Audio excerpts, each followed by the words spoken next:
I'm Steve Sullivan. I'm the Vice President of Enrollment and Student Services here at Quinsigamond Community College.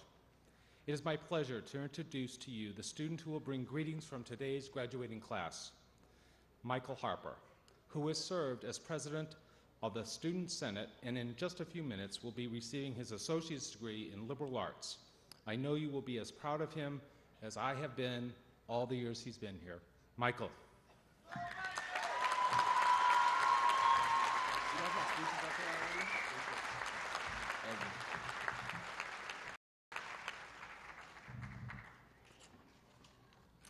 Good evening.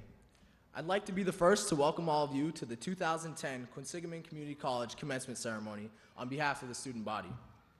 We appreciate you all for coming. Today is a day of celebration and a day of reflection. But above all, today is both the closing of one door and the opening to the rest of our lives. I'm told the story of my life is inspirational, but I challenge you to find one graduate on this day that doesn't inspire you. I grew up in a single-parent household, and it's always been a struggle for us to just get by. Before you, there are so many single parents just getting by that are going to cross this stage tonight. I'm told I inspire because I've persevered, coming from the housing projects of Worcester to center stage where I stand before you. What inspires me is seeing this become a trend and hearing the name of QCC coming from the lips of the young people and not so young, under similar circumstances with pride. That's the beauty of this great institution. Everybody has a fair shot. Now I promise you, President Carberry didn't bribe me for this plug.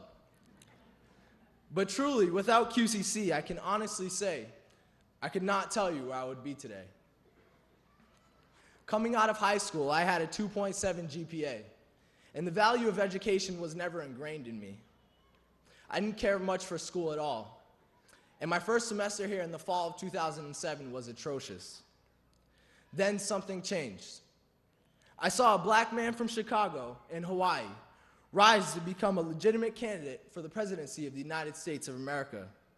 Now, if you want to talk inspiration, it's hard to out-inspire one who has the chance to break over 400 years of adversity, to say the least. President Obama inspired me, and with the support and guidance of my Uncle Bernie and all of my professors and advisors here at QCC, I turned a corner and never looked back. If I had not been at Quinsig at that time, there's no way I could have turned that corner. I had the complete support of everyone on this campus, and the next semester I ran for and won the position of Student Senate President, where I've now served the full 2 terms allowed. And that's what it took for me. Because once I became president, the fire was lit, and the ignorant boy that entered these doors 3 years ago began his path to becoming the man you see in front of you today. I've seen my story over and over again on this campus. It's certainly not unique.